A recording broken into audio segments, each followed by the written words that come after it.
अमीर जमात इस्लामी हाफिज तैमूर रहमान 26 जुलाई को इस्लामाबाद में धरने का ऐलान कर दिया। प्रेस कॉन्फ्रेंस में उनका कहना था कि धरने की तवालत का इंहसार हुकूमत के रवैये पर होगा। बिजली कीमतों में फौरी कमी की जाए, अवाम पर जो टैक्सेस लाद दिए गए हैं उन्हें वापस लिया जाए।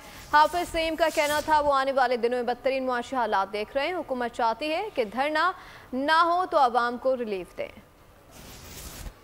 कि नहीं, हम इसको मनसूख नहीं करेंगे और हम कोई ऐसा इल्तवा नहीं करेंगे जिसमें हुकूमत को ये रिलीफ मिल जाए कि जनाब तो धरना आगे चला गया। हमने फिर इज्तिमाई मशवरे से ये फैसला किया कि अब ये धरना और ज्यादा कुव्वत से करेंगे और 26 जुलाई को करेंगे इंशाअल्लाह। एक तवील धरना और ये इसकी तवालत का सारा इन्हिसार हुकूमत के ऊपर है।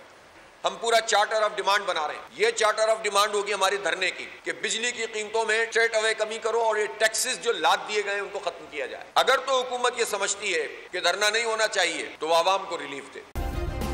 सब्सक्राइब करें और बेल दबाएं ताकि कोई खबर रह न जाए।